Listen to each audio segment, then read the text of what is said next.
Good evening, everyone. I really feel happy to share my thoughts on the subject with Periyar Ambedkar Study Circle of IIT, especially the students who have concern for the society.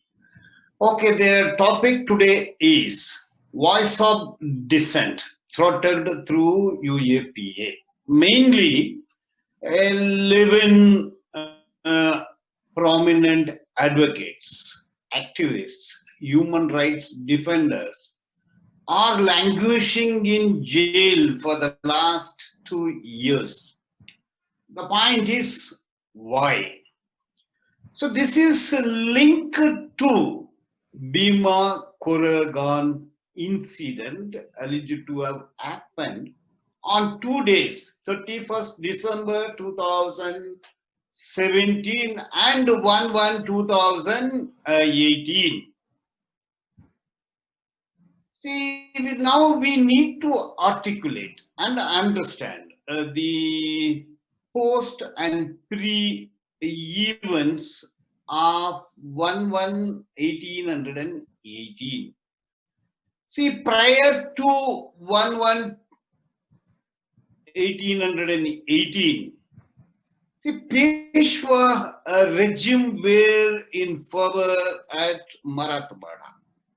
See, they were treating a particular community called Mahars, who are Dalits, as inhuman and subhuman conditions. See, at their back, a broom was tied. When they walk to purify the earth, so the broom has to sweep the earth. See, over the neck, they were tied with a mud part so that the droplets, while they sneeze or cough, should not fall on the earth or mix with the air to purify. That's untouchable system. But this was on. I don't want to go deep into that. See what happened there was a war between Peshwas, the battalion of about 25,000 on one side, the other battalion consisting of Mahars, Dalits, Adivasis, Christians. Peshwas were defeated. This is one aspect. Thereafter, a pillar was raised to commemorate the 23 Mahar soldiers who martyred on that event. There have been events every year.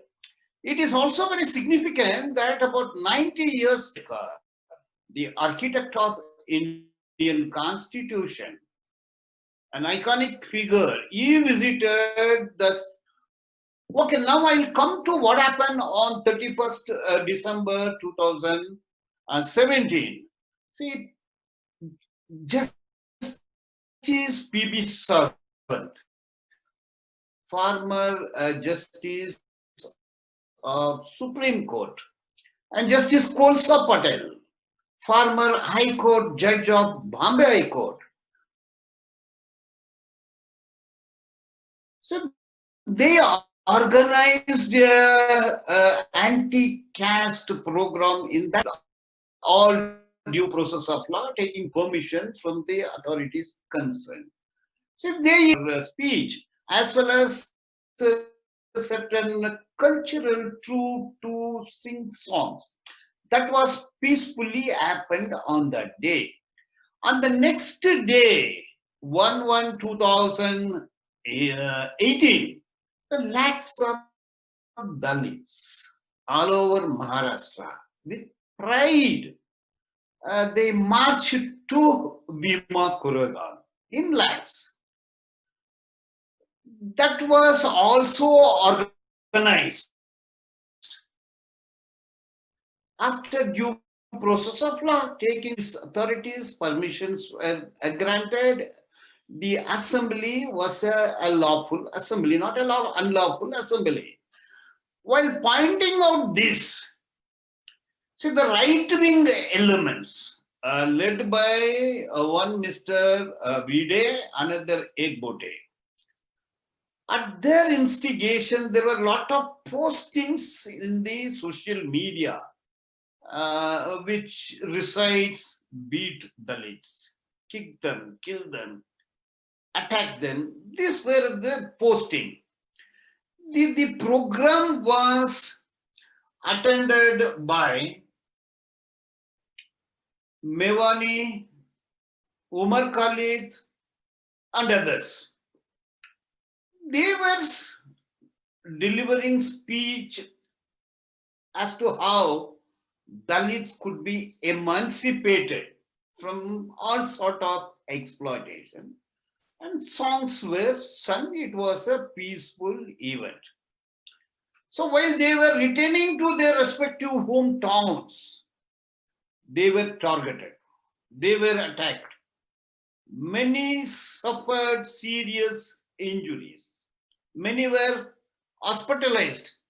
As many as 637 FIRs were registered by different police stations against unknown persons. See here, 1818.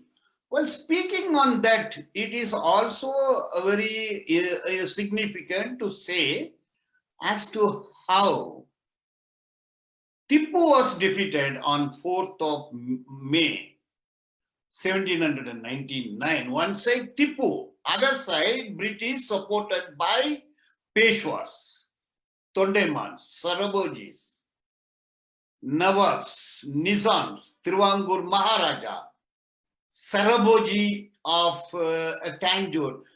See, even Desois, Kurg Raja, they all together defeated Tipu. Then I take one more event, 1757, Surajud-Dawla, with 50,000 forces. A small contingent led by Robert Clive defeated him because the Robert Clive was supported by Brahmins and Baniyas. Their names can also be mentioned here. Therefore, different events. Okay, so this is the background of it. Then what happened?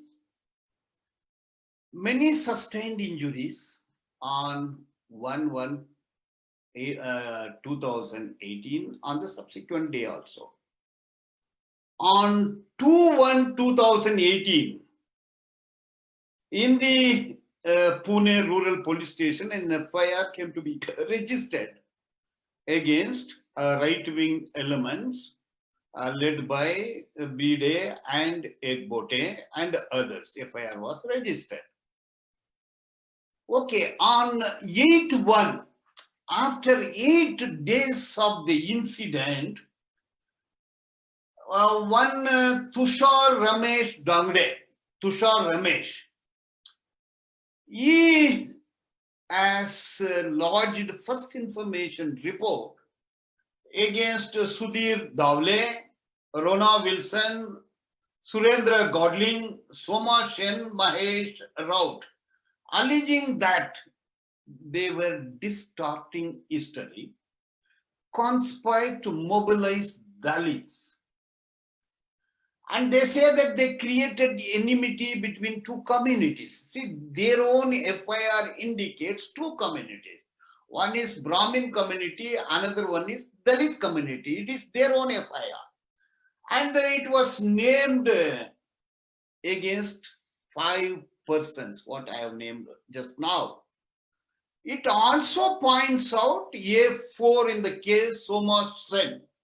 She has received rupees 5 lakhs. So this money is fabricated to invoke the provisions of UAPA money. So the FIR was registered for the offences punishable under sections 121, 121A, waging war. 121A, conspiracy to wage war. 124A, sedition. 153A, inciting communal hatred. 506, criminal intimidation. 120B, conspiracy. Also under section 13, 16, 17, 18, 18B, 20, 38, 39, 40 of UAP Act.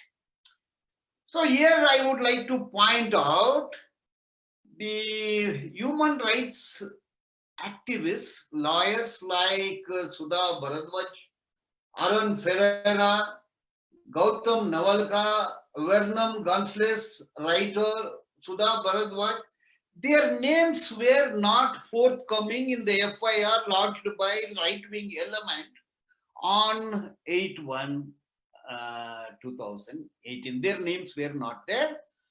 Absolutely no shred of material against them. They were not named as accused. It is also fact that they were not present on both the days. They were away in their respective hometowns doing their own routine. They were not there. Okay, no specific or overt act attributed against any of them. See, be that as it may, on 13th January 2019, an affidavit came to be filed before the Honorable Supreme Court.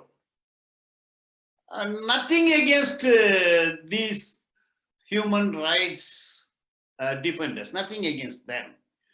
So it was totally against right-wing element. This was submitted by the police authorities of Pune. So nothing against these 11 human rights defenders. Then what has happened on 17/4/2018, 17/4/2018 and 6/6/2018, both the days. See, the houses of these 5 persons were raided by the police. No weapons were recovered as usual. Each one has a laptop or a desktop, pen drive, CD, hard disk, mobile phones. So these were the recoveries from their houses. Thereafter, a word was coined, urban Naxals. There is no organization called urban Naxals. This is a new word coined and manufactured by the right-wing elements in order to suppress the interest of poor, extremely poor, marginalized, vulnerable, otherwise called as Dalits, Adivasis, or workers. So with this aim to throttle the voice of dissent, this is the vocabulary that was coined. Then a printed format which quotes assassination of Prime Minister. So this is what is recovered. And see, many scholars, many renowned lawyers and forensic experts said that that letter was manufactured, created by the investigating agency at the behest of the right-wing ruling party in order to throttle them. This is the story. Then what has happened on 15/11/2018, almost 10 months after the first information report, a charge sheet came to be filed. Charge sheet is called the final report. The charge sheet consists of about 5,000 pages. In the entire 5,000 pages, no specific overt act attributed against Sudha Bharadwaj or Varavara Rao or Arun Ferreira or any of the living human rights defenders. Absolutely no shred of material against them. What they said in the annexures, they said the password of Facebook, and email ID was identified. From the house of Varavara Rao, they seized a CD, compact disc backup ID. This is the recovery. That was not subjected to forensic evidence at all as defined under section 45A of the Evidence Act as well as 79A of the IT Act as well as 65B provision 4 of the Evidence Act. Nothing was there. A sweeping comment was made against Varavara Rao. A sweeping comment. Then what has happened?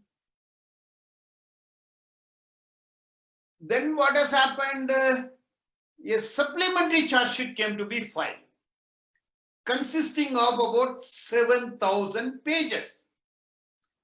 So this 5,000 plus 12,000 pages, it's only extraction from various hard disk, compact disk.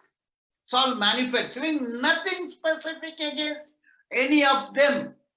Not even a small piece of weapon, whether it is a lethal weapon or an explosive weapon, nothing, PCB or ammonium, nothing was seized. Only this pen drives, hard disks. This is not a connecting material. So 12,000 pages charge sheet was already filed. Then Anand Teldumde and Navalaka, they surrendered before NIA in the month of April 2020. See, 24th of February 2020, central government refers this case to NIA, which is absolutely wrong. Section 6, subsection 1, 2, 3, 4, 5, 6, and 7. See, moment a UFA FIR is registered, it should be forthwith forwarded to the state government. Government should forthwith forward to central government. Central government within 15 days to decide whether it should be investigated by the local police or NIA. So, see what has happened. FIR was registered on 8/1/2018. It was not sent to government. Whether it is sent or not, nobody knows. Within 15 days, NIA should take action. They slept over the matter more than 1.5 years. And referring this case for NIA investigation itself is not legal. It is also abuse of process of law. Now, NIA is investigating the case after laying down 2 charge sheets. Okay, now,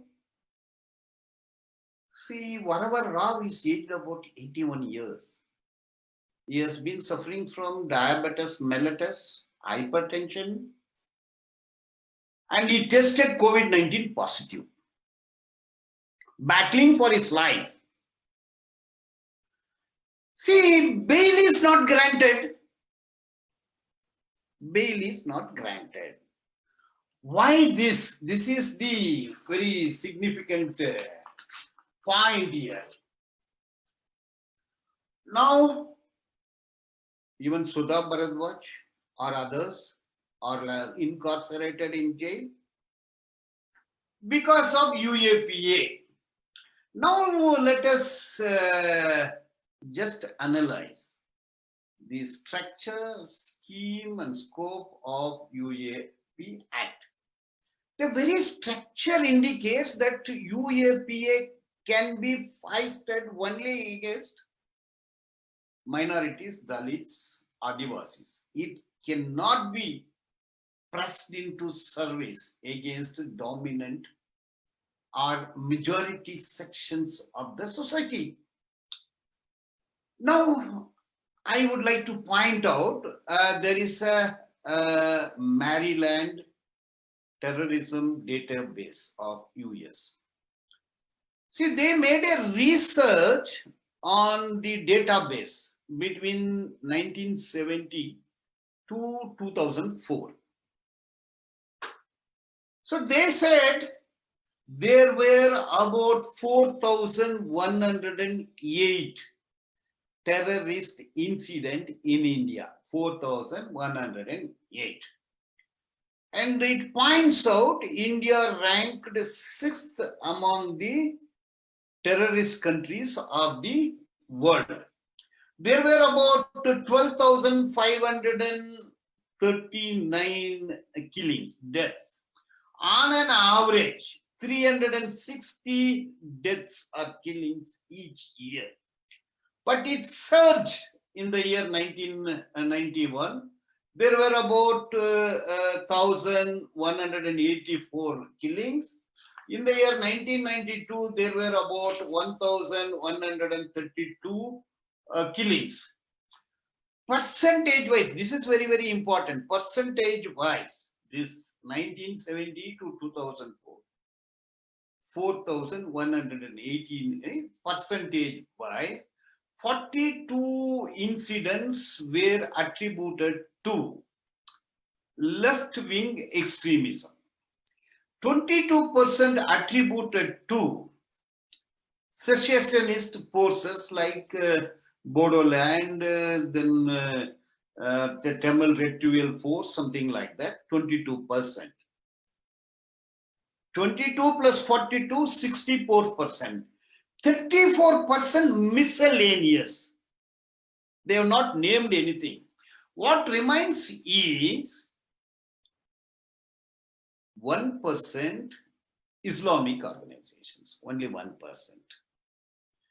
See, UAP Act under section 3 subsection 1, also under section 35, central government is bestowed with the power of banning any organization. Under section 3, it has to go to a tribunal, then they should pass. Under 35, without offering any opportunity, they can just declare an organization as a terrorist organization. See, in all about 37 scheduled organizations, banned organizations. See, if the banned organization is taken into consideration, there are about 16 Islamic organizations. There are 16 Islamic organizations, 8 left-wing organizations, remaining are secessionist organizations. See, among this 35 miscellaneous, no organization was banned, either under section 3, subsection 1 or under section 35. You all know Panvel bomb blast in the year 2007. Then Auditorium bomb blast, Samjukta Express bomb blast, Malegan bomb blast, Ajmer bomb blast, Hyderabad Mecca Medina bomb blast, which killed hundreds of people. So those organizations, you know, Abhinav Anand, Sanatana Sanstha, right-wing organization, none of the organization are banned or shown in the list of first schedule. So, moment an organization is banned, what will happen? Fundamental rights guaranteed under Article 19(1)(a), freedom of speech and expression curtailed, right of organization, assembly, protest, being a member of that organization, all that is an offense. All that is an offense. Now you see equality before law. 35% who were responsible for the various incidents and killings are not banned, others are banned. This offense equality before law. Now let us try how UAPA Act is a draconian. It is more dangerous, draconian than its previous acts like TADA and FOTA. Here, 2 subsection 1 M defines terrorist organization. What is a terrorist organization? Those who commit a terrorist act is called terrorist organization. Then 2 subsection 1 and I, terrorist gang. There is a terrorist organization, there is a terrorist gang. What is the difference between terrorist gang and terrorist organization? Terrorist organizations are organizations which are listed as per Schedule 1. And terrorist gang is not listed, it is a way. Then 2 subsection 1 proviso P, unlawful association. What is mean by an unlawful association? Any association of a banned organization is called unlawful association. Then 2(1) O, unlawful activities. What is mean by unlawful activity? Anyone commits an act which is banned by the central government is unlawful activity. Then there is a confusion is made. Section 20, Section 38. Section 20. See, member of a terrorist organization or a terrorist gang. That's it. Member, if the investigating agency connects a person to a banned organization, under Section 20, life sentence. It's very easy to implicate anyone. A logo can be created, some books can be seized, books available in the market, to connect a person as a member of an organization, terrorist organization. If they seize a book or a hard disk or some email, any printed for, that is enough to put a person behind bars for life. This is the dangerous part of it. Then terrorist gang. The terrorist organization is defined under Section 38. 20 terrorist gang, terrorist organization, and 38 member of a terrorist organization. Again, member of a terrorist organization, a logo or an emblem or some handbill or some books or some CDs, if that is enough to connect a person to show that he is a member of a terrorist organization. Punishment is 10 years. And the burden of proof under Section 38 provided that there is a presumption, it is for the accused to prove that he is not a member. If the investigating officer says that A or B is member of a banned organization, that's it. That's a prima facie case. You need not prove beyond reasonable doubt. To connect that, some logo is enough. Again, burden shifts on the accused to prove that he is not a member of that organization. Then comes Section 10, member of unlawful association. 2(1)P, that is the definition clause. What is meant by member of unlawful association? Any association declared as unlawful by notification under Section 3, subsection 3 of UAP Act. That is, if you are connected with some material, some writings, enough. Then punishment is 5 years. Then 13(2), unlawful activity. What is meant by unlawful activity? Taking a pen and writing is unlawful activity. Taping voice of dissent is an unlawful activity. Then punishment is 5 years for that. The most dangerous act is Section 15. They use the word unity, integrity, sovereignty of the nation. They say lethal weapon. A chopper, a knife, they declare it as lethal weapon. Just recovery of a chopper is enough. So ammonium nitrate or printed circuit board or some chemicals available in the market is planted, that's enough. Then under section 16, suppose if a chopper is recovered, ammonium nitrate is recovered, printed circuit, see every remote, see now without the printed circuit board, nothing operates. If that is recovered or a fuse wire recovered, gelatin sticks are planted and recovered, that's it. So the burden is on the accused to prove that that recovery is not correct. This is the dangerous of this act. 16, presumption under section 43E of UAP Act. Then 17, raising of funds. Section 40 also raising of funds. There are two different sections. Why it is so? Raising of funds. 14 years unlife. If raising of funds is proved under section 17, the punishment is life.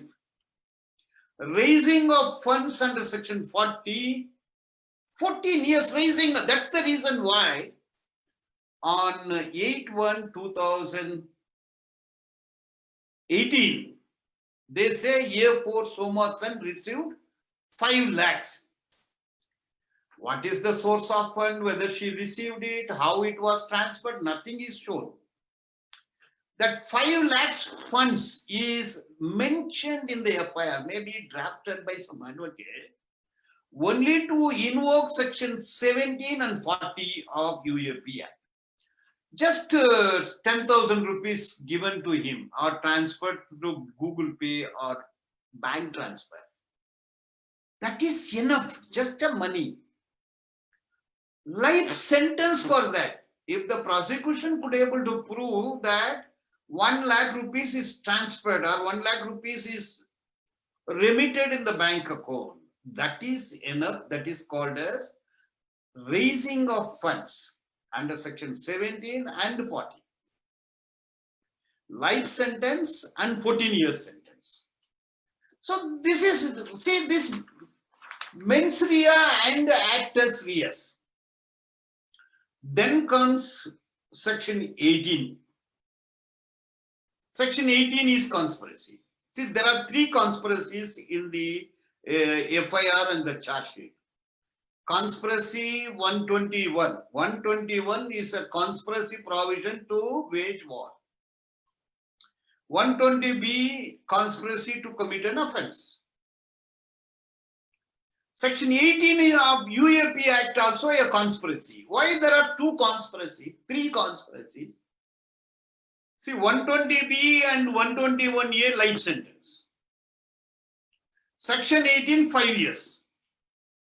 The judges gives punishments under 121 conspiracy, life sentence. 120B life sentence. 18, 5 years. What is meant by conspiracy? They met in some place. That is conspiracy. They create some evidence, section 18. Then section 39. Support given to a terrorist organization, 10 years. Someone writes, someone has some books, someone has some logo. That is suffice. 10 years imprisonment. So this is the structure and scheme of the act. These are all the panel provisions, substantive law. Then procedural law, chapter 7 of the UAP Act, procedural law. Section 41 to 53, that is the end section. UAP Act has 53 sections. Chapter 7 consisting of 41 to 53, these sections. No anticipatory bail. Suppose if a FIR is registered mentioning any of these sections, one has to get arrested and go to jail. See, plant bomb, you swindle funds to 1 lakh crore or 5 lakh crore, anticipatory bail. Vijay Mallya, many, they swindled and went abroad, anticipatory bail is there. Mass murderers, anticipatory bail is there. Killers, rapists, they can avail the benefit of pre-arrest bail. Just recovery of a book in the house of an individual is suffice. He has to get arrested and go to jail. Go to jail. No anticipatory bail. 43D, proviso 4. 43D, proviso 5. So it burden is again on the accused. If there is some prima facie material, prima facie means a book is recovered from his house. That is enough, judge will not give bail. See, arrest, no bail. Trial, it takes years. See, in this human rights activist case, Bhima Koregaon case, for the last 2 years, no progress. Bail is denied. Holding that there is a prima facie case because they used the word urban Naxalite, urban Naxal, and assassination attempt on Prime Minister. These 2 words. So virtually under law, section 24 to 26, 27, 28, 29, 30 of Evidence Act, it's just a piece of paper. Anybody can create. What is the source, where it was generated, which device, what is its IP address, who generated, how it was destined, who received it, whether what is the IP address of that, whether it is a static or dynamic. Just nothing, just a printed piece of paper. Anybody can recover it. One piece of paper with these coining of words and these great individuals who sacrificed their life for the cause of society. They have not robbed national wealth, they have not robbed the workers' labor. They have done nothing. They have not looted any mountain minerals or sand, uranium, nothing they looked at. A Harvard University professor, Harvard University product, Sudha Bharadwaj, all along sacrificed for the cause of contract laborers in the mining area, not making money. The cost of sacrifice is imprisonment.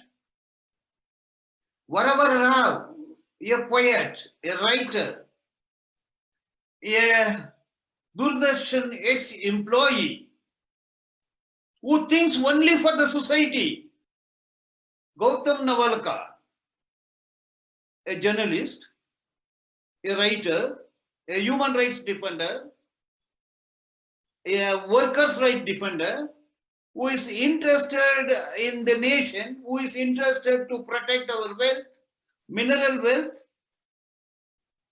What is the evidence against them? Why this draconian law? Why this draconian law? Why this act was enacted? So this act was enacted, again it was amended in the year 2019. So wherever the word organization was used, added with individual, any single individual can also be implicated in UAPA, he will never come out. There are cases wherein UAPA accused or languishing in jail as under trial prisoners over a period of 10 years to 15 years 15 years.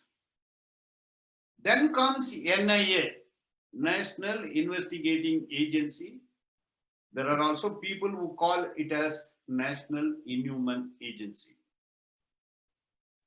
See what they do, conviction rate 95%, drag on the matter for 7 years, 8 years, 10 years, then pursue the accused for plea bargaining, plead guilty, take 10 years sentence. Then section 306 CRPC, turning them as approvers, turning them to an approvers, then getting conviction.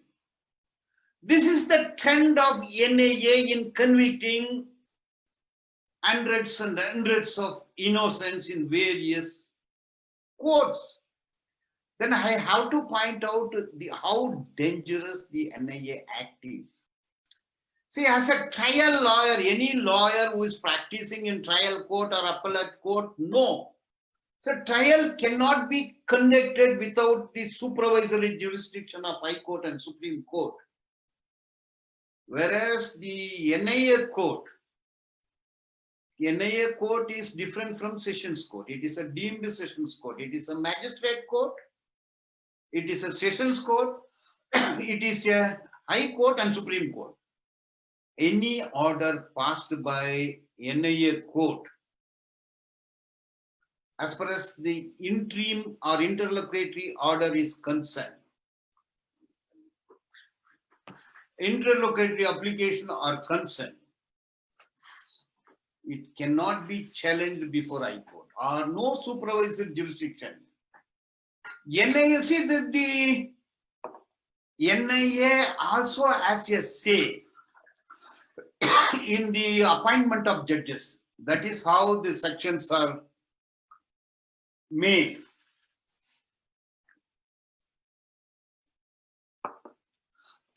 See, it's such a dangerous act. All defense routes, the cherished jurisprudence, criminal jurisprudence, the decisions of High Court and various decisions of the Supreme Court just throttled because there is no defense mechanism at all. There is no defense mechanism at all. Now, 124A. 124A is a sedition act, it's a colonial law. There were many debates that it should be scrapped. But it is a law even on this day. See, this sedition, overthrowing of a government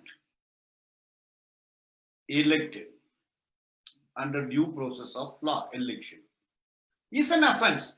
See, what has happened in Karnataka or Goa or Madhya Pradesh. See, the Karnataka, initially JDS, Congress combined came to power.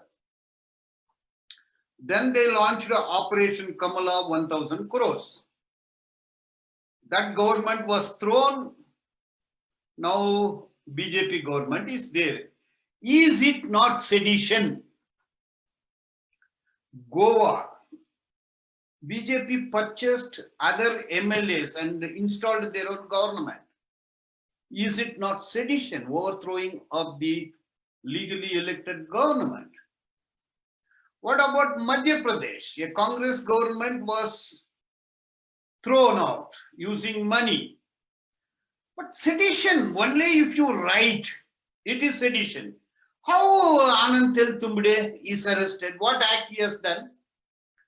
Anand Teltumbde was not present on both the days. His name was not figured in the FIR. His name was not figured in first charge sheet consisting of 5,000 pages. His name was not figured in supplementary charge sheet consisting of 7,000 pages. Somewhere in some digital document, they found a word Anand.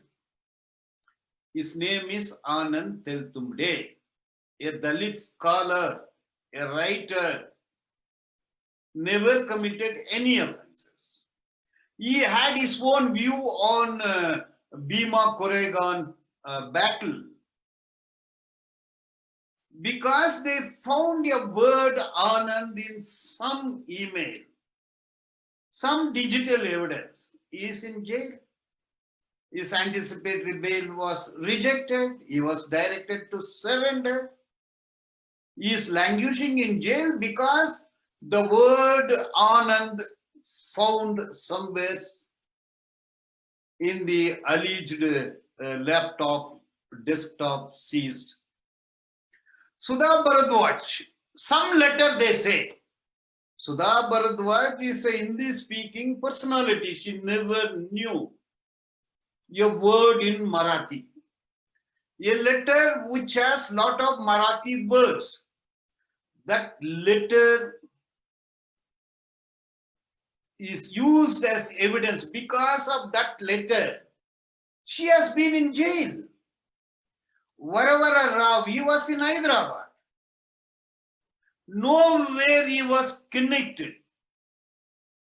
He is languishing, is in jail. Bail is rejected. So therefore, the normal criminal jurisprudence is denied to these scholars, writers, lawyers, human rights activists. Now coming to again Varavara Rao, 81 years old. COVID-19 tested positive. Under section 437 of CRPC, they use a word women, infirm or entitled for bail. Under law, at the age of 80, old, 81, COVID positive, no material against him, why bail is denied? It is so sad to hear before the High Court, NIA files an objection statement to the bail petition stating that Varavara Rao is bent upon misusing his status as COVID-19 positive. Is it a democratic country? Bail, where will let him face trial? 81 years old, COVID, he has not carried COVID-19. He is suffering from COVID-19 because of the government, which has not taken any action. When COVID-19 positive case was reported at Kerala on January 30th, between January 30th and till the arrival of Trump, 15 lakh people came to India, many to Mumbai. Because of that, he is suffering from COVID-19.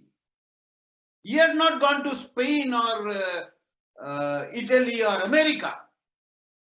Now his bail is hanging. Sudha Bharadwaj, just for a letter. This is the seriousness of the act. Then another point is this CAA. It was CAB, later on it became CAA, Citizenship Amendment Act. So based on religion.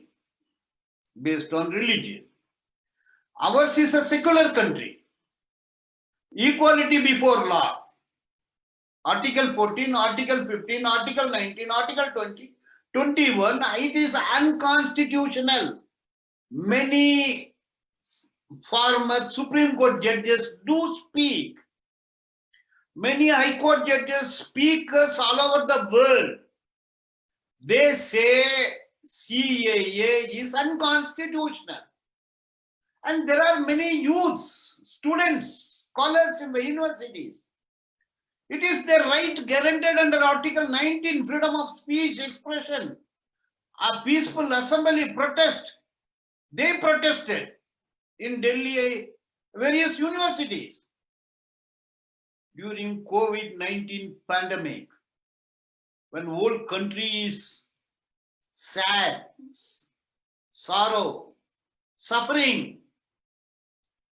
many of these students, youths, university students, so will come out to save the nation are arrested under UAPA. How they are connecting these students? They are not member of a terrorist organization. They are not member of a terrorist gang. They are not a member of unlawful association. They have not done any unlawful activity. What is the basis, matrix, parameter to rope in these university students? So if you hear the speeches of DIG of Maharashtra, Commissioner of Police, there was a question put to them, why the right wing are not implicated under UAPA, why no case was registered against them under UAPA. The answer was, he says they are not member of any organization. Can it be acceptable? Terrorist gang is not defined. How if cases cannot be registered against the perpetrator of crime, beating Dalits, causing serious injuries, that is not unlawful association, that is not unlawful activity. Your peaceful protest in Delhi and the peaceful protest in universities, so they are implicated as an accused in UAP Act. Why can't them? It is very shocking that in this country, and organizations committed 35% of the offenses, serious offenses, killing, bomb blast. None of them face trial for the offense under UAPA. It is only the defenders of poor, extremely poor, marginalized, vulnerable, accused. They are facing this. Therefore, this UAPA is draconian law. It should go. It is in violation of Article 90. See, you can't come out. The connecting material, you can't disconnect. This is the status.